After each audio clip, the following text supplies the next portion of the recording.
শুরু করছি আজকের সংবাদ। এবার স্বাস্থ্য দপ্তরে অস্থায়ী পদের ভুয়ো নিয়োগপত্র নিয়ে চাকরিতে যোগ দিতে এসে বিপাকে পড়লেন এক মহিলা চাকরি প্রার্থী। এবার স্বাস্থ্য দপ্তরের অস্থায়ী ভুয়ো নিয়োগপত্র দিয়ে লক্ষ লক্ষ টাকা লুট করেছে দালাল চক্র। আর টাকা দিয়ে দালাল চক্র দিয়েছে নিয়োগপত্র। সেই নিয়োগপত্র নিয়ে স্বাস্থ্য কেন্দ্রে যোগ দিতে গিয়ে প্রকাশ্যে আসে ভুয়ো চক্রের হদিশ। জেলা মুখ্য স্বাস্থ্য আধিকারিক বিষয়টি মেদিনীপুর কোতোয়ালি থানায় লিখিত অভিযোগ জানিয়েছেন। জানা গেছে, আনন্দপুরের এক মহিলা একটি অস্থায়ী কাজের জন্য ভুয়ো নিয়োগপত্র নিয়ে কেশপুর প্রাথমিক স্বাস্থ্য কেন্দ্রে কাজে যোগ দিতে যান। আর সেই নিয়োগপত্রের কাগজ থেকে ব্লক স্বাস্থ্য কেন্দ্রের কর্তাদের সন্দেহ হয়। মহিলাকে সেখানে নিয়োগ না করে জেলা মুখ্য স্বাস্থ্য আধিকারিকের সঙ্গে যোগাযোগ করতে বলা হয়। সেই মতো মহিলা জেলা মুখ্য স্বাস্থ্য আধিকারিকের সঙ্গে নিয়োগপত্র নিয়ে দেখা করতে এলে দেখা যায় সেই নিয়োগপত্র জাল বলে বোঝা যায়। এরপরে মহিলা জানায়, মেদিনীপুরের বিধাননগরের বাসিন্দা কৌশিক ঘোষ তার কাছ থেকে 1 লক্ষ টাকা নিয়ে এই ভুয়ো নিয়োগপত্র দিয়েছে। এরপরে মুখ্য স্বাস্থ্য আধিকারিক সৌম্য সরঙ্গী কোতোয়ালি থানায় লিখিত অভিযোগ জানান। উল্লেখ করা যেতে পারে, এর আগেও স্বাস্থ্য দপ্তরে যোগ দিতে আসেন কয়েকজন। এইভাবে গোপনে চাকরি দেওয়ার নাম করে নানা প্রতারণা চক্র সক্রিয় হচ্ছে এই জেলায়। তবে শুধু কৌশিক ঘোষ নয়, তার সঙ্গে কারা কারা জড়িত তা জানার চেষ্টা করছে পুলিশ। মানুষকে যতই প্রতারণার শিকার হচ্ছেন, ততই এই চক্রগুলি আরো সক্রিয় হচ্ছে। নানাভাবে কাজের টোপ দেখিয়ে ভুয়ো নিয়োগপত্র দিয়ে কাজ চলছে দিনের পর দিন। তবে এই চক্র বন্ধের কোনো উদ্যোগ নেই প্রশাসনের।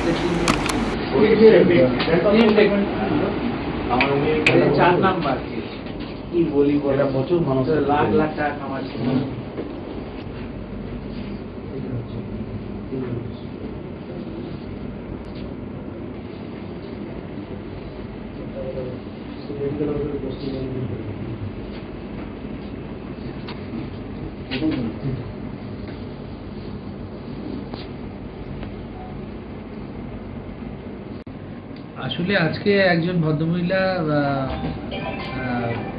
এখানে অ্যাপয়েন্টমেন্ট লেটার নিয়ে এসেছিলেন একটা, যে উনি কন্ট্রাকচুয়ালি অফিস অ্যাটেন্ডেন্ট হিসেবে কেশপুর RH নাকি চাকরি পেয়েছেন এবং সেই চাকরিটা নাকি তাকে 1 লক্ষ টাকার বিনিময়ে কৌশিক ঘোষ বলে কোনো ব্যক্তি, যিনি নাকি ক্লেম করছেন বিধাননগরে থাকেন, মিদনাপুরে, তিনি নাকি দিয়েছেন অ্যাপয়েন্টমেন্ট লেটারটা হাতে হাতে। এবং তাদের এই পেমেন্টটা কিছুটা অনলাইনে কিছুটা অফলাইনে ওনারা করেছেন, তার সম্পর্কে সেটারও প্রমাণ তারা দেখালেন। এবং ওই ভদ্রলোকের ছবিও ওনারা দিয়েছেন, ফোন নাম্বারও দিয়েছেন। এবং এই সেম নাম্বার থেকে আগেও 3 জনকে প্রতারণা করা হয়েছে। সে ব্যাপারে আমরা FIR লঞ্চ করেছি আমাদের থানাতে। আর আজকের কেসটাও আমি ICর সাথে কথা বলেছি, FIR করছি এবং ওনারাও বয়ান দেবেন। এই ভদ্রলোককে খুঁজে বের করা দরকার এবং এই র্যাকেটটাকে না চিহ্নিত করতে পারলে এরকম অনেক মানুষ কিন্তু প্রতারিত হবে ভবিষ্যতে। সেটা আমরা চাই না এবং আমাদের ডিপার্টমেন্টের নাম করে এটা হচ্ছে, এটা আমরা সব জায়গাতে জানাচ্ছি।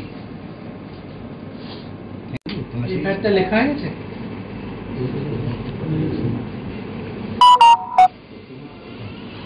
ব্যাপারটা হয়েছে, আমাদেরকে এক ভদ্রলোক বলেছিলেন, যার নাম হচ্ছে কৌশিক ঘোষ। তো উনি বলেছিলেন একটা সরকারি কন্ট্রাকচুয়াল কাজ আছে, তো তার বিনিময়ে এত টাকা দিতে হবে। কি কাজ? কাজটা বলেছিলেন অফিস অ্যাটেন্ডেন্স এরকম কোনো একটা কাজ আছে। তো কাজটা হবে আপনার কেশপুরে বাড়ির সামনে। তো উনি বলেছিলেন যে এটা হয়ে যাবে আর তার বিনিময়ে 1 লক্ষ টাকা দিতে হবে।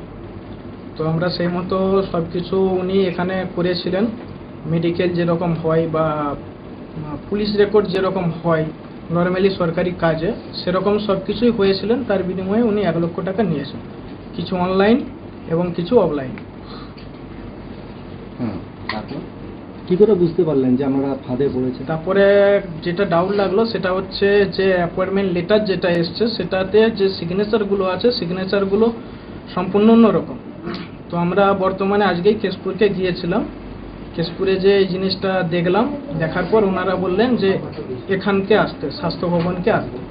তো স্বাস্থ্য ভবনে এসে এটা সরাসরি বললেন যে এটা সম্পূর্ণ ভুয়ো জিনিস। আমরা থানায় জানি?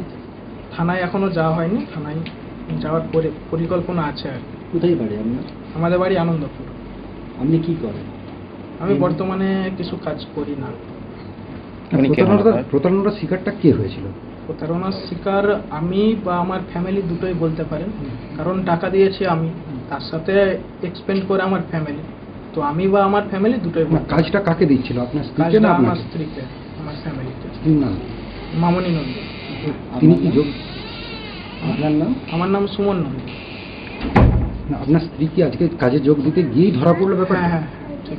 মানে কাজে যোগ দিতে নয়, কাজটার ব্যাপারে জিনিসটা জানতে যে জিনিসটা বোঝা গেল যে অ্যাকচুয়ালি কাজটা কি আদতেও আছে কি নেই। কি কাজ দেবে কিছু বলেছে? বলেছিল অফিস অ্যাটেন্ডেন্স কাজ, কিছু কি অফিস কিছু বলেছে? অফিসিয়াল ভাবে কাজ, কেশপুর, আমাদের যে কেশপুরে যে স্বাস্থ্য কেন্দ্র আছে সেখানে। পুকুরে চলে প্রাক্তন জেলা পরিষদের সদস্য তথা তৃণমূল নেত্রীর স্বামীর মৃতদেহ উদ্ধারকে ঘিরে এলাকায় ব্যাপক চাঞ্চল্য ছড়ালো। বলবো এদেরকে জমান্ত জীবন একদম মেরে ফেলা উচিত। আমি যখন বাড়িতেও না থাকি, কখনো কখনো এখানে সেখানে গেলে তারা এসে ঘরে বসে মদ খায়। আমার সাথে এই নিয়ে ঝগড়া হলে আমি ছেলেকে বললে ছেলের সাথে তারা পাঙ্গা লড়বে, তোর বাবা ডেকেছে, তোর অমুক করেছে, তুসু করেছে, দেখে নিব, এন করে নিব, তেন করে দিব। প্রাক্তন জেলা পরিষদের সদস্য তথা তৃণমূল নেত্রীর স্বামীর মৃতদেহ উদ্ধারকে ঘিরে এলাকায় ব্যাপক চাঞ্চল্য ছড়ালো। খুন নাকি দুর্ঘটনা তা নিয়ে রহস্য দানা বেঁধেছে। দুর্ঘটনাটি ঘটেছে সোমবার সকাল 10:07 নাগাদ পূর্ব মেদিনীপুর জেলার এগরা 1 ব্লকের সাহারা গ্রাম পঞ্চায়েতের সিন্দুরিয়া গ্রামে। মৃতের নাম আশিস বিশাল, বয়স আনুমানিক 64 বছর।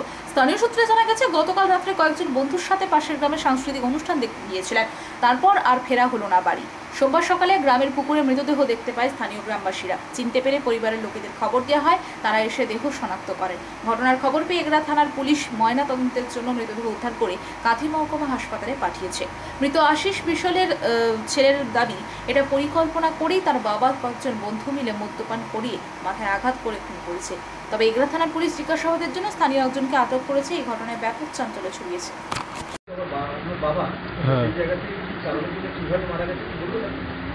মারা গেছে বলতে 2-3 জন ওনার বন্ধুরা ছিল, ওনারা বাবাকে প্ল্যান করে ডেকে নিয়ে গিয়ে মদ খাইয়ে পুকুরে ফেলে মাথার পিছনে আঘাত করে মেরেছেন। ওনারা মেরেছে বলতে এখানে থাকে মুর্শিদাবাদের লোক থাকে নসিব বলে, আর একজন বন্ধু ছিল তার নাম হচ্ছে বিমল জানা, আর একজন সে করদের ঘরে ছেলে আছে, তার ভালো নামটা আমরা জানি পল্টু কর, বাবা হচ্ছে ঈশ্বর মৃত্যুঞ্জয় কর। এদের 3 জনের সঙ্গে মানে ছিলেন বাবা, অনুষ্ঠান দেখতে গেছিল, এদের 3 জনের সঙ্গে প্ল্যান করে ব্যাপারটা করা হয়েছে। বাবাকে পাওয়া গেছে সিন্ধুরিয়ার একটা পুকুরের পাশে পাওয়া গেছে। আমার নাম হচ্ছে অশেষ বিশাল।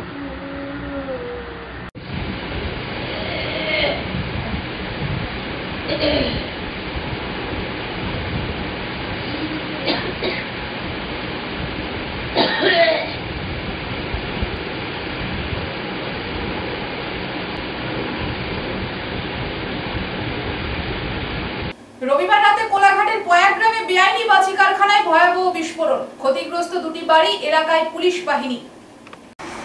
রবিবার রাতে কোলাঘাটের পয়াগ গ্রামে বেআইনি বাজি কারখানায় ভয়াবহ বিস্ফোরণ, ক্ষতিগ্রস্ত 2টি বাড়ি, এলাকায় পুলিশ বাহিনী। কোলাঘাট থানার পয়াগ গ্রামে বাজি কারখানায় বাজি ফেটে ভয়াবহ বিস্ফোরণ, অগ্নিকাণ্ডের ঘটনা ঘটে।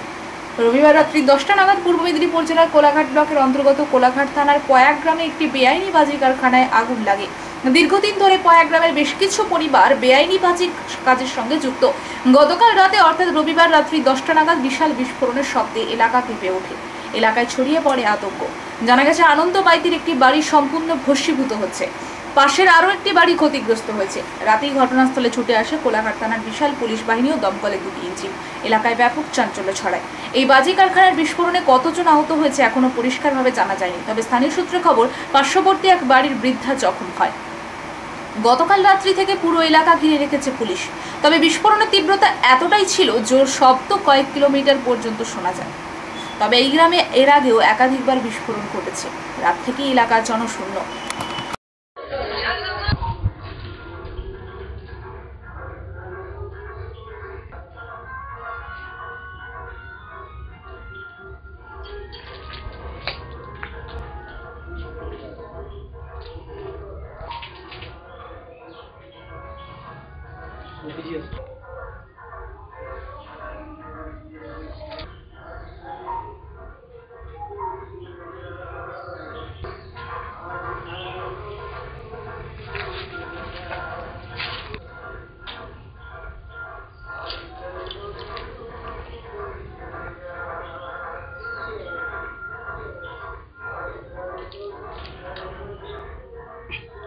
ক্যামেরার সঙ্গে তো আসছে।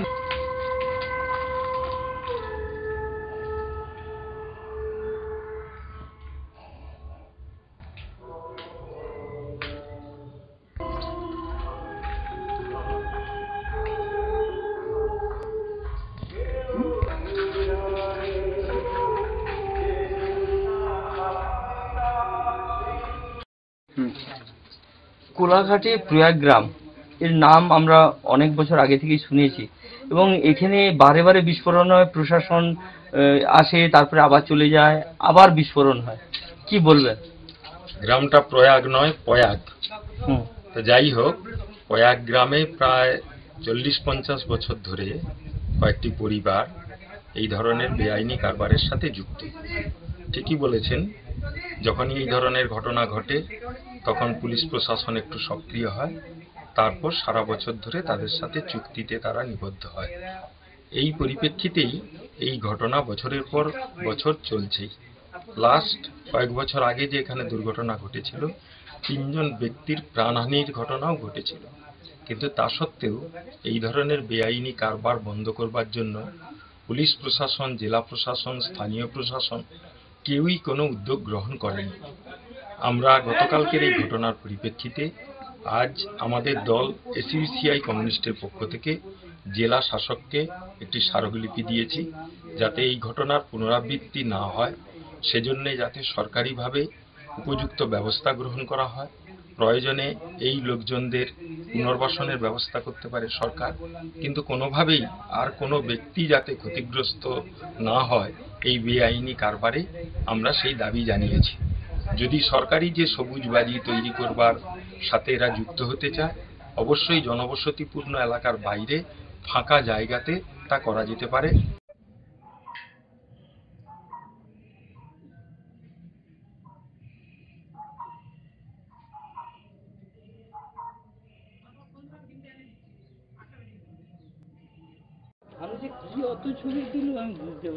রবিবার রাতেও ঘাটাল লোকসভা জয়ী তৃণমূল কংগ্রেসের প্রার্থী সাংসদ দীপক অধিকারী ওরফে দেবকে সম্বর্ধনা দেওয়া হলো পূর্ব মেদিনীপুরের পাঁশকুড়ার জিয়াখালীতে। এদিন ঘাটাল লোকসভার একাধিক জায়গায় সবুজ ঘাটাল কর্মসূচিকে লক্ষ্য করে বৃক্ষরোপণ কর্মসূচি পালন করা হয়। ঘাটাল লোকসভার জয়ী তৃণমূল কংগ্রেসের প্রার্থী সাংসদ দীপক অধিকারী ওরফে দেবকে সম্বর্ধনা দেওয়া হলো পূর্ব মেদিনীপুরের পাঁশকুড়ার জিয়াখালীতে। এদিন ঘাটাল লোকসভার একাধিক জায়গায় সবুজ ঘাটাল কর্মসূচিকে লক্ষ্য করে বৃক্ষরোপণ কর্মসূচি পালন করা হয়। পাঁশকুড়ার জিয়াখালীতে সর্বশেষে কর্মসূচি ছিল, তাও সম্পন্ন হয়। এদিন জিয়াখালীতেও বৃক্ষরোপণ কর্মসূচি পালন করেন। বেশ কয়েকটি গাছ ঘাটাল পাঁশকুড়া রাজ্য সড়কের পাশে লাগান। এদিন দেব জানান, ঘাটাল লোকসভায় যত মানুষ ভোট দিয়েছেন তত পরিমাণ গাছ আগামী 5 বছরের সবুজ ঘাটালের লক্ষ্যে লাগানো হবে। পাশাপাশি এদিন সংবাদ মাধ্যমের মুখোমুখি হয়ে আগামী দিন ঘাটাল মাস্টার প্ল্যান ঘাটালে তৈরি হবে। তবে 2011 সালে যে প্ল্যানটা তৈরি হয়েছিল তা 2024-এ নতুন করে আবার সার্ভে করে প্ল্যান তৈরি করতে হবে। একটা প্রসেস আছে, সেই প্রসেস মেনে করতে হবে। আগামী বুধবার আমাদের মিটিং রয়েছে, সেই মিটিংয়ে ঠিক করা হবে। পাশাপাশি সোহমের রেস্তোরাঁ মালিককে চড় মারার প্রসঙ্গে দেব বলেন, শুধু জনপ্রতিনিধি নয়, প্রত্যেকটি মানুষকে সহনশীল হতে হবে। সোহমের সাথে আমার কথাও হয়েছে, তো এই ধরনের আচরণ কারোরই করা উচিত নয় বলেই আমি মনে করি। তিনি বলেন, এই ঘটনাকে আমি কোনোভাবেই সমর্থন করি না। কোনো মানুষের উদ্ধতা ভালো নয়, জনপ্রতিনিধিত্ব একেবারেই নয়। সুকান্ত মজুমদার মন্ত্রী হওয়া নিয়ে দেব অভিনন্দন জানিয়েছেন। পাশাপাশি কেশপুর নিয়ে শুভেন্দু অধিকারীর তোলা অভিযোগ নিয়ে তিনি বলেন, হেরে গেলে সকলেরই খারাপ লাগে, তারও তো মাছি খেটেছে, রোদে গরমে পরিশ্রম করেছে, তাই হেরে যাওয়াতে একটু খারাপ লাগছে ওনাদের। যারা জিতে রয়েছে তারা তো বুঝতে পারবে না হারার যন্ত্রণাটা কি।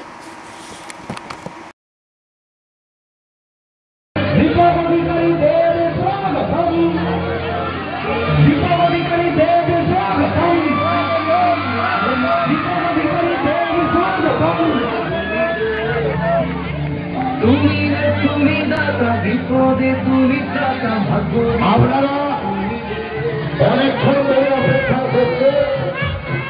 আজকে সকাল থেকে কর্মসূচি শুরু করেছে আমাদের প্রিয় সাংসদ। কথা দিলে কথা রাখে। 4 তারিখে রেজাল্ট বেরিয়েছে, আজকে 9 তারিখ। 5 দিনের মধ্যে তিনি আমাদের সামনে এসে উপস্থিত হয়েছে। আমাদের বৃক্ষরোপণ কর্মসূচিতে আমি সবাইকে অনুরোধ করব, আপনারা একটু বছর আমরা এবারে বক্তব্য শুনে নেব।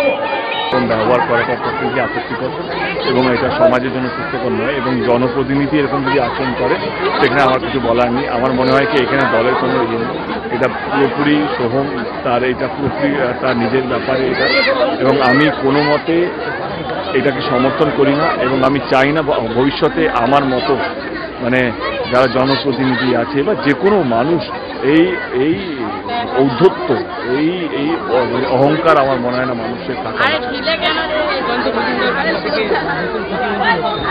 বা I am so happy for him, I wish him all the luck. কি বলবো, মানে একজন কাছের মানুষ, একজন নিজের মানুষ মন্ত্রী হচ্ছে তো ডেফিনেটলি ভালো লাগে। শুভেন্দু অধিকারী বলছেন কেশপুরে ভোট এই ভোটটাকে তৈরি করেছে। আমি তার দিকে কিছু হয়নি।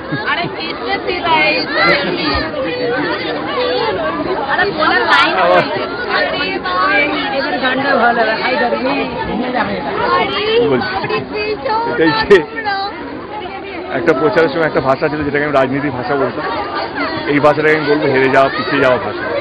হেরে গেলে, পিছিয়ে পড়লে এরকম অ্যাডমিশন করতে হয়, সেটা সব দলই কিছু না কিছু করে। আমি কাল থেকে দেখছি আমার দলের কিছু নেতারা বা প্রার্থীরা করছেন, অভিযোগ করছেন, এবং তাদের প্রার্থীরা অভিযোগ করছেন শুধু এইখানে ওইখানে না, সারা দেশ জুড়ে। দেখো, যারা জিতে আছে তারা কোনোদিনও হেরে যাওয়ার কষ্টটা বুঝবে না, কারণ তারাও ওই গরমে খেটেছে, বাড়ি বাড়ি পৌঁছেছে, তো তাদের যন্ত্রণা, তাদের কষ্টটা অনেক বেশি। এবার তাদের ওই কষ্ট থেকে যে আবেগটা বেরোচ্ছে, কেউ তার নিজের দলকে বলছে এইটা, তো সেখানে আমার মনে হয় না সেটা নিয়ে শুভেন্দু অধিকারী কি বলছে সেটা নিয়ে আমার কিছু করার, কিন্তু সেই কষ্টটা আমি বুঝতে পারছি। সোমবার পশ্চিম মেদিনীপুর জেলার দাঁতন 2 ব্লকের সাবড়াতে ব্লক সভাপতি ইফতেখার আলীর নেতৃত্বে বিজয় মিছিল করা হয়। বিজয় মিছিল করল তৃণমূল। পশ্চিম মেদিনীপুর জেলার মেদিনীপুর লোকসভা কেন্দ্রে তৃণমূল প্রার্থী জুন মালিয়া লোকসভা নির্বাচনে বিপুল ভোটে জয়লাভ করায় বিজয় মিছিল করল দাঁতন 2 ব্লক তৃণমূল কংগ্রেস। সোমবার পশ্চিম মেদিনীপুর জেলার দাঁতন 2 ব্লকের সাবড়াতে ব্লক সভাপতি ইফতেখার আলীর নেতৃত্বে বিজয় মিছিল করা হয়। সবুজ আবির ও বাজনা সহকারে এই দিনের মিছিল সাবড়া অঞ্চল পরিক্রমা করে। ব্লক সভাপতির পাশাপাশি মিছিলে নেতৃত্ব দেন দাঁতন বিধানসভার বিধায়ক বিক্রম চন্দ্র প্রধান। একে অপরকে সবুজ আবির মাখিয়ে এদিন বিজয় উল্লাসে মেতে ওঠেন কর্মী সমর্থক থেকে শুরু করে নেতৃত্বরা। দাঁতন 2 ব্লক তৃণমূল কংগ্রেসের সভাপতি ইফতেখার আলী বলেন, এই জয় সাধারণ মানুষের জয়। মেদিনীপুর লোকসভা কেন্দ্রে তৃণমূলের প্রার্থী জুন মালিয়া বিপুল ভোটে জয়লাভ করায় আজ আমাদের বিজয় মিছিল। মিছিল থেকেই বেশ কিছুজন বিজেপি কর্মী সমর্থক তৃণমূলে যোগদান করেছে বলে দাবি ব্লক সভাপতি।